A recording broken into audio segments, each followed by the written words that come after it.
이 미친 아이를 어떻게 하면 좋겠냐. 일론 머스크가 어릴 때 SF 과학소설이라고 이런 선입견이 없는 상태이기 때문에 애들은 다 이해를 해요? 네, 훗날 우리 아이들이 우리 엄마 아빠 얼마나 멋졌다고 생각하겠어요. 진짜 고마워하겠네요.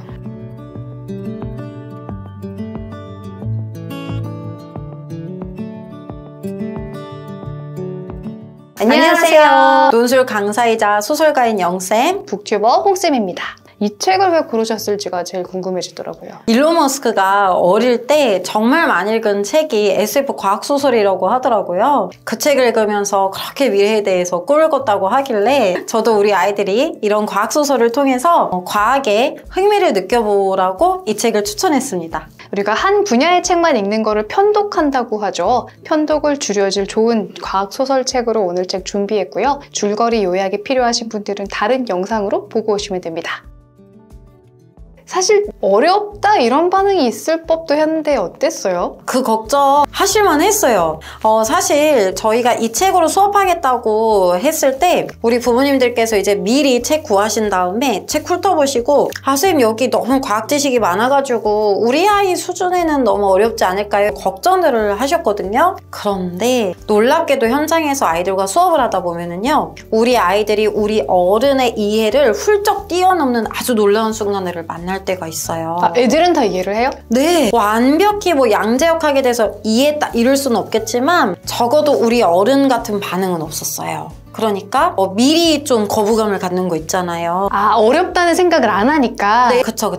그래서 저는 그게 아마 우리 어른에게는 알게 모르게 나에 대한 편견이 자리 잡고 있기 때문에, 즉 다시 말하면 나는 완전히 문과 성향이야 라든지 과학은 어려워, 숫자가 많이 나오는 책은 읽는데 오래 걸려, 이런 선입견이 있기 때문에 이 책을 충분히 즐기지 못할 수 있거든요. 좀 슬프지만. 그런데 우리 아이들은 이런 선입견이 없는 상태이기 때문에 저도 그런 걱정을 했지만 그냥 이 책을 있는 그대로 정말 충분히 즐겨주고 왔다라는 걸 느꼈어요. 아이들 중에는 역사책이나 소설을 되게 많이 읽는 아이들은 봤는데 과학책을 막 스스로 찾아 읽는 아이들은 사실 많지는 않거든요. 몇몇 너드 빼고는 안 읽었어요, 진짜. 그러다 보니까 고등학교에 진학하게 되면 아시겠지만 비문학 되게 중요하잖아요. 지금 고3 특히 또 여학생들이 많이 그런 얘기를 하는데 이 긴 과학 지문에서 그렇게 오류가 많이 난대요. 아니 무슨 원리 이런 거 설명하잖아요. 근데 네. 그 원리를 물어보는 질문이 꼭 있단 말이에요. 예를 들어 반타블랙이란 어떤 것이고 이러고 이제 쭉 나올 수 있는 거죠. 사실 우리 아이들은 모르겠지만 이런 과학소설을 미리 읽혀놓으면 아이들이 이제 과학에 거부감이 없고 그러다 보면 자연스럽게 성장하면서 역사 소설뿐 아니라 과학책도 읽게 되겠죠. 실제로 되게 많이 읽어요. 그러면 이제 고등학교 진학했을 때 과학 지문이 쭉 나와도 이거 메이지의 그 책에서 봤던 그거잖아. 그죠. 이게 심리적으로 이해했다를 맞습니다. 떠나서 나 이거 본 적이 있어 하면은 덤벼들 생각을 하는데, 맞아요. 이게 포인트예요. 이게 너무 낯설다고 생각하면 그냥 손을 놔버리니까 새로운 거 배울 때 그러잖아요. 그런 것 같아요. 저도 이런 책을 만일에 어릴 때 많이 읽었다면은 이과에 가지 않았을까. 그쵸. 네, 재밌는 게 너무 많으니까. 맞습니다.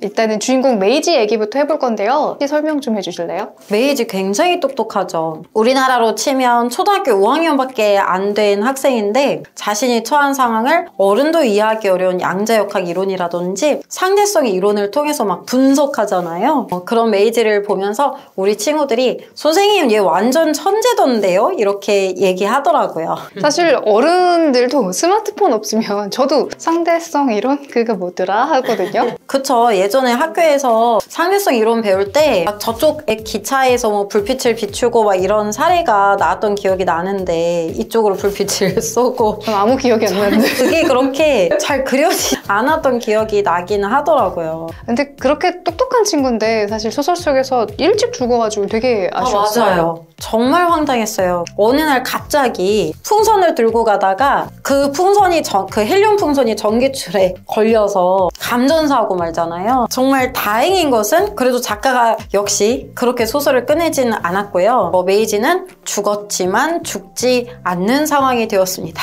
뇌를 기록을 한 거잖아요. 이게 무슨 말인지 이 책 아직 안 읽어보신 분들은 황당하실 텐데요. 메이지의 식구들은 이 초등학교 5학년밖에 안 된 메이지가 죽으니까 얼마나 속상하고 안타까워요. 그래서 아버지가 마침 게임 전문가였기 때문에 메이지의 뇌에 남아있던 기억을 컴퓨터 데이터로 옮겨놨거든요. 다행히도 훗날 컴퓨터 기술이 발전을 해서 메이지의 언니가 메이지의 기억을 복구를 시켰고 그것을 통해서 메이지가 다시 살아나게 됐던 거예요. 이 부분에서 우리 애들이 정말 막 너무 흥분을 하더라고요. 근데 저는 솔직히 왜 흥분한지 잘 모르겠는 게 동심을 잃어버렸나 싶어요. 왜 그렇게 좋아해요? 사실 제가 이런 과학소설 할 때에는 현대 과학기술 이야기를 조금 살짝 곁들여 주거든요. 최근에 일론 머스크가 개발하고 있는 뉴럴 링크 기술이라고 들어보셨을 거예요. 네. 저도 그게 참 궁금하던 차에 우리 아이들과 수업 준비하면서 한번 책을 읽어봤는데 이 뉴럴 링크 기술이 발전이 되면은요 우리가 꾸는 꿈을 컴퓨터로 저장할 수도 있다라는 이야기가 나오더라고요. 꿈 클라우드에 저장. 맞죠? 바로 그런 식이에요. 너무 악몽밖에 없는 거 아니에요?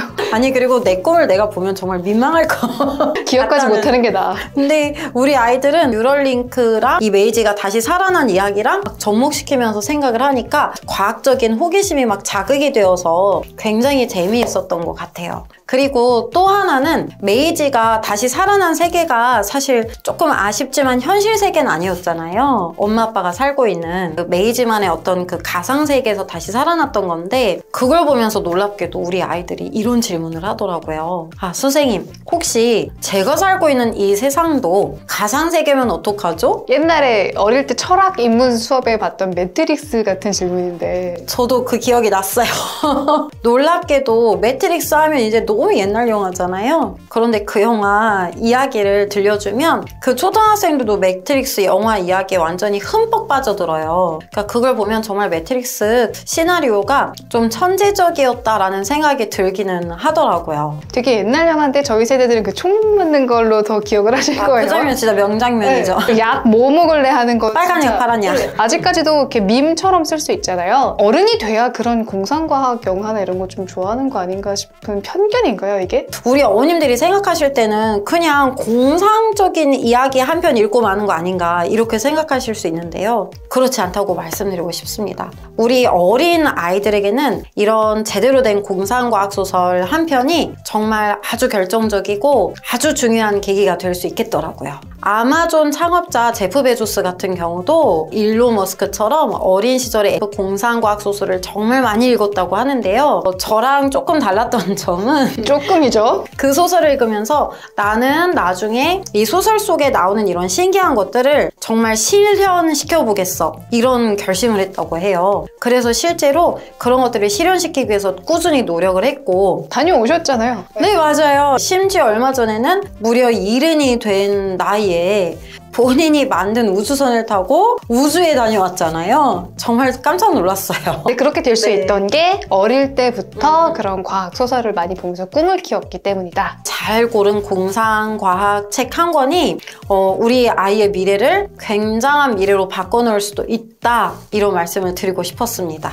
그리고 그냥 재미로 드리는 말씀인데 저는 메이지는 T가 아닐까 생각을 했거든요. 지금 제가 생각해봐도 그렇게 암울한 상황에서 정말 자기가 죽었는지도 모르는 상태에서 깨어나서 암흑천진 세상을 맞닥뜨렸잖아요. 그런 상황에서도 막 과학이론을 적용해 가면서 내가 처한 상황을 분석하는 걸 보면 분명 T 같고요. 네. 저는 솔직히 말씀드려가지고 조금 찔렸었어요. 왜요? 왜냐면 저도 좀 이런 메이지를 닮은 구석이 근데 혹시 혜주기님은 저는 F예요. 저는 T처럼 생각해보고 싶은데 그게 안 돼요. 근데 그래서 좀 대단하다고. 오히려 부러워요. F가. 왜요? 사실 감정이 풍부한 사람들이 미래에 굉장한 그게 재능이 될 수 있다라고 하더라고요. 그래서 근데 저는 이거 읽으면서 내가 만약에 딱 문을 열었는데 암흑 세상이야. 세상은 암흑이고 내 머릿속은 하얘. 이거밖에 없을 것 같거든요. 이걸 이렇게 논리적으로 생각해낸다라는 게 참 대단하지 않나 라는 생각도 하다가 근데 또 보면 언니랑 다투고 화해하는 거 보면 또 F 같기도 하고 재밌는 친구예요.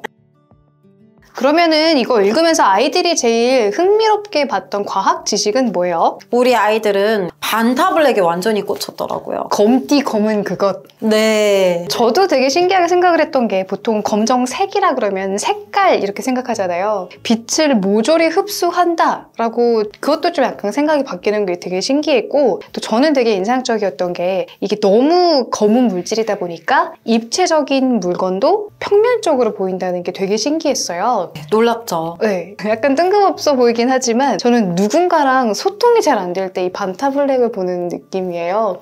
적절한 비유인데요? 상대방은 입체인데 나는 그게 평면으로밖에 안 보여요. 서로 이해할 수 없는 그런 시선의 차이를 저는 반타블랙을 보면서 느낀 문과인 것 같습니다. 정말 F문과 딱 나오는데요? 방금 해주기님께서 해주신 말씀을 우리 아이들에게 들려줘 봐도 아이들이 좋아할 것 같다는 생각이 들었어요. 이 책 같이 읽은 친구들은 이제 아직 초등학교 5학년에서 중학교 1학년 그 정도 되는 아이들하고 같이 읽었기 때문에 우리 아이들은 아직 좀 단순해요. 그래서 수업 시간에 어떤 활동을 해봤냐면요. 애들 너무 좋아했어요. 이 문제를. 상황 설정 놀이를 한번 같이 해봤어요. 반타블랙을 내 몸에다가 다 칠했다고 생각을 하고 한밤중이 되어서 밖에 나가는 거예요. 그러면 투명 인간이 되잖아요. 네. 뭐해요 그러면? 그러니까요. 이렇게 투명 인간이 되면 너희는 뭘 하고 싶니? 그거를 각자가 상상해서 적어보아라 라는 문제를 줬더니 저마다 아주 신나게 적었는데요. 어떤 친구는 되게 안쓰럽게도 또 투명 인간이 기껏 돼가지고는 영어학원에 가서 영어 시험지를 먼저 보고 싶다. 어떡해. 귀여우면서 짠해요. 또 어떤 친구는 너무 귀여운 대답을 했는데 자기 집 옆집에 할머니 할아버지가 사시는데 그 집에 너무 귀여운 강아지가 있대요. 강아지 훔치려고? 그 강아지를 투명인간이 돼서 훔치겠다는 거예요. 그랬더니 친구들이 야 바보야 너는 반타블랙을 발라서 투명인간이지만 그 강아지는 바르지 않아서 다 보이잖아. 그러면은 강아지가 하늘을 둥둥 떠가는 거야? 막 이러면서 친구들이 막 타져 물으니까 이 친구가 어떡하지? 막 이러면서 강아지도 발라줘야지 뭐. 그렇죠. 강아지도 그러면 귀여운 게 사라지잖아요. 시꺼먼 게 되죠. 존재에 대한 좀 너무 심오한 질문으로 가는. 근데 네. 귀여운 게 고작 생각하는 게 뭐 도둑질도 훔쳐보기도 아니에요. 그렇죠. 은행 훔치기 뭐 이 정도는 해야 될 것 같은데 또 이런 상상해보는 시간을 가지면 진짜 책 읽는 걸 좋아하겠어요. 맞아요. 이렇게 재미있는 이야기를 통해서 재미있는 상황을 통해서 반타블랙을 접한 아이들은 이제 더 이상 훗날 막 이런 어떤 과학 전문 용어를 들었을 때 일단 거부감이 없죠. 또 애들이 좋아했던 그런 과학 이야기 또 있어요? 애셔의 그림을 너무 특별하게 좋아하더라고요. 교실에서 어떤 활동을 또 진행을 했냐면요. 애셔의 그림 중에 굉장히 좀 특이하고 되게 신비한 것들이 많잖아요. 그런 그림들을 미리 준비해서 아이들에게 쫙 나눠주고 애셔가 지은 제목을 다 지워놨어요. 제목 맞추기? 조금 더 자세히 말씀드리자면은 제목을 본인이 한번 지어보라고 한 거예요. 좀 다르죠. 정답에 목매는 어른이랑 그냥 지어보는 애들이랑 다르네요. 아닙니다. 이제 우리도 이렇게 어린이 책을 열심히 읽다 보면 변할 거예요. 순수해지겠어. 네, 마음이 열릴 겁니다. 우리도 과학도 막 좋아하게 되고. 애들이 뭐라고 썼어요? 아이들이 때로는 되게 어리고 되게 단순해 보이지만 어쩔 때에는 정말 마음이 열려 있어서 그런지 몰라도 우리 어른들도 생각하지 못할 만큼 매우 철학적이고 이런 뛰어난 그런 제목들을 짓기도 해요. 그래서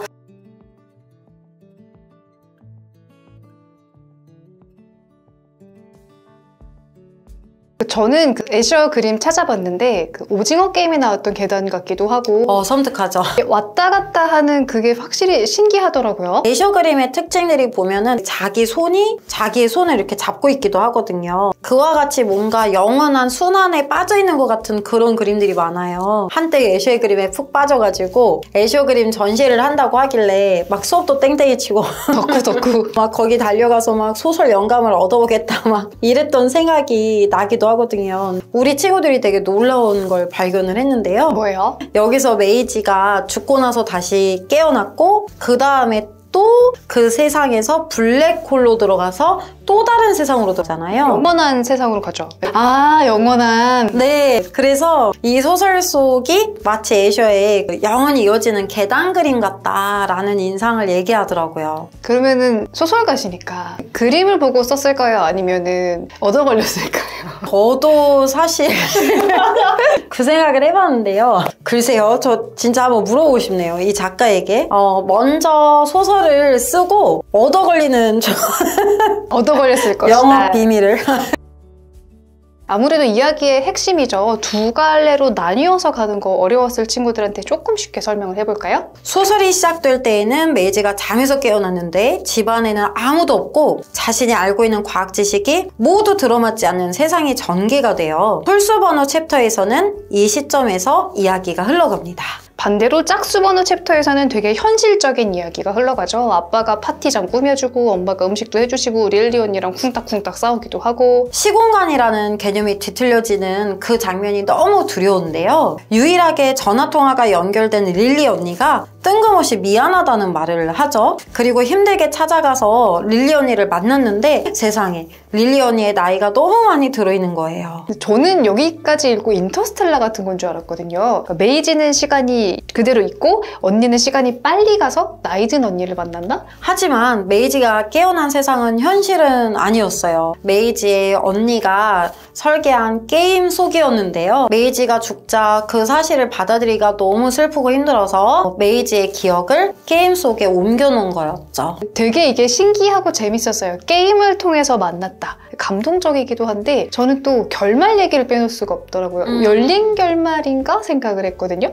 맞아요. 아이들이 이 결말을 좀 마음에 들어 하더라고요. 보통 아이들이 열심히 소설 읽고 나서 좀 결말에서 실망하는 경우가 좀 있는데, 그리고 보통 열린 결말 그렇게 좋아하진 않거든요. 막 작가가 무책임하다 이렇게 느끼기도 하는 것 같은데 이 결말은 되게 좋아했어요. 메이지가 다시 깨어난 세상이 게임 속이었고 그 세계는 식구들하고 같이 할 수가 없었잖아요. 또다시 블랙홀이라는 세계로 들어가고 나니 다시 예전에 그 생일 파티 그날로 돌아가잖아요. 짝수 챕터죠. 그래서 되게 좋았던 게 가상현실일 수도 있고 진짜 블랙홀을 통해서 영원한 뭔가 왔을 수도 있는데 뭐든지 좋은데 언니랑 젊은 언니랑 이렇게 그쵸? 사이좋게 진짜 생일을 즐기는구나. 이게 되게 짠하고 좋은 거예요. 평행우주라고도 하잖아요. 이 세상이 아닌 또 다른 세상들이 영원히 펼쳐지고 있을 수 있다 이런 가설도 있던데 그런 평행우주를 믿어보고 싶어지기도 하더라고요. 어쨌든 감동적이어서 열린 결말이어도 좋아했던 게 아닌가. 네, 아이들도 매우 흥미로워하고 정말 아이들의 상상을, 과학적 상상을 마음껏 자극하는 그런 좋은 소설이었던 것 같습니다.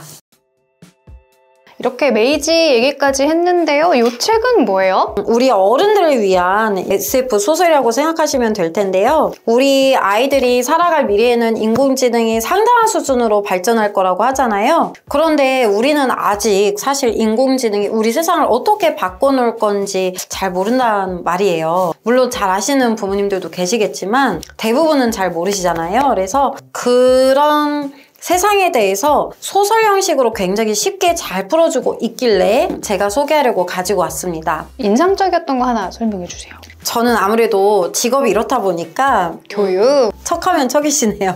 바로 교육이 어떻게 변할까가 굉장히 인상적이었는데요. 우리가 교육받은 세상에서는 선생님이 한 분이고 굉장히 수십 명의 학생을 책임지고 가르치시잖아요. 근데 그러다 보면은 이 선생님하고 잘 맞는 아이도 있겠지만 사실 잘 맞지 않는 친구들도 있단 말이죠. 그런데 인공지능이 발전된 세상에서는 아이들이 저마다 자신이 원하는 캐릭터의 선생님을 선택해서 1대1 수업이 가능해질 수 있다는. 아까 맞춤형을 그렇게까지도 할 수 있는 거네요. 네, 정말 놀랍더라고요. 그러니까 이게 차은우 닮은 선생님이 나오셔가지고 바로 그거예요. 저는 과학 싫었지만 차은우가 양자역학 설명을 좀 열심히 들을 거예요. 몇 번이라도 듣겠죠. 제가 미안하네요. 제가 차은우라면 훨씬 더 열심히 하지 않을까. 아니면 아이들이 영쌤 좋아한다는 말 많이 들었고요. 같습니다. 그리고 또 재밌는 것도 뭐가 있었어요?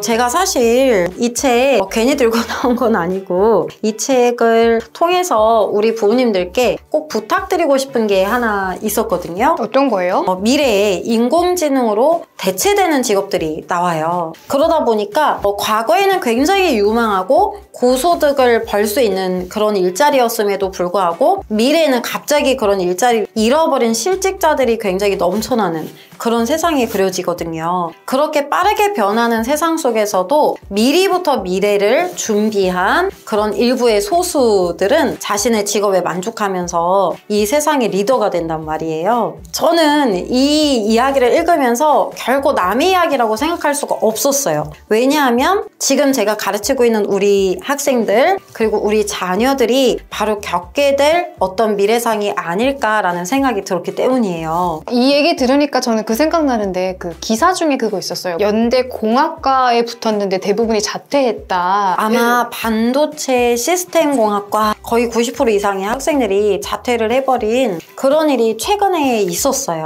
그렇게 좋은 학과, 그렇게 미래를 대비해주는 학과를 왜 이 똑똑한 학생들이 다 자퇴를 했을까 싶어가지고 좀 자세히 알아봤었거든요. 그랬더니 이 친구들이 다시 시험 봐가지고 의대에 가겠다고. 의사가 꿈이라서. 그 아까운 학과를 다 나가버렸더라고요. 그래서 교수님들도 정말 많이 정말 기운이 빠지실 일이겠더라고요. 그래서 제가 이쯤에서 제 어릴 때 경험을 좀 들려드리자면, 제가 어릴 때 제 친구들이 좀 이제 공부를 잘했어요. 외고 출신. 그 친구들 중에 정말 공부를 잘하는 친구들 다 의대를 갔는데 거의 뭐 전국에서 내로라 할 정도로 공부를 잘하던 제 친구는 심지어 의대를 합격했는데도 불구하고 컴퓨터공학과를 가겠다고 한 거예요. 그 시절에요? 엄마가 완전 알아누우셨겠네요. 알아누우셨죠. 저희 어머님께도 전화 오셔가지고 진짜 이 미친 아이를 어떻게 하면 좋겠냐 막 이랬던 기억이 저한테 남아있어요. 그리고 우리들끼리도 와 쟤는 진짜 좀 도라이가 아닌가 막 이런 생각을 했었거든요. 그런데 그 친구는 지금 얼마 전에 만났는데 도라이가 아니라 미래를 내다보는 아이였더라고요. 왜요? 그 친구가 바로 지금 미국의 엔비디아에서 근무를 하고 있는데요. 고액 연봉을 받는 것은 물론 제가 더 부러웠던 것은 자기 일에 너무 만족도도 높지만 저도 아이들 가르치는 거 좋아하니까 그것까지는 패스를 했는데 더 나아가서 완전히 자율근무제래요. 돈도 많이 받고 네. 일하고 싶은 대로 한다. 네, 그래서 얘가 뭐라고 했냐면 야 나는 하와이에서도 그냥 일해. 그냥 하와이에서 살고 싶으면은 하와이의 일거리를 가져가서 일하면 그만이야. 너무 쿨하고 자연스러워서 진짜 멋있어. 네, 맞아요. 그래서 그 모임 그 자리에 당시에 의대 간 친구들도 쫙 다 앉아 있었거든요. 위너로 나타난 거죠. 맞습니다. 우리 자녀들이 이제 또 성장할 미래에는 누가 위너가 될 수 있을지. 그거는 보면서 좀 공부를 해야겠네요. AI가 그렇죠. 쉬운 일은 다 해주고. 맞습니다. 우리 부모님들께서 내 친구는 어떤 일을 해서 되게 잘 살던데, 옆집에 누구는 어떤 직업을 가져서 정말 행복해 보이던데, 이런 현재를 근거로 두시고 우리 아이의 미래를 선택하시기보다는 이런 책들을 열심히 읽어주셔서 우리 아이의 미래를 미리부터 내다보시고 우리 아이가 정말 훗날 그 엔비디아 친구와 같이 진정한 위너가 될 수 있도록 그렇게 도움을 주신다면은 훗날 우리 아이들이 우리 엄마 아빠 얼마나 멋졌다고 생각하겠어요. 진짜 고마워하겠네요. 정말 평생의 은인이라고 생각하고 모실 겁니다. 네. 그래서 그것 좀 부탁드리겠습니다. 이렇게 오늘은 재미있는 과학책도 읽어봤고 어머님들께 더 도움이 될 이런 책도 같이 읽어봤습니다. 앞으로도 이런 재미있고 유익한 이야기 많이 가지고 올 테니까요. 구독 많이 눌러주세요. 그럼 저희는 오늘 여기까지 하겠습니다. 안녕.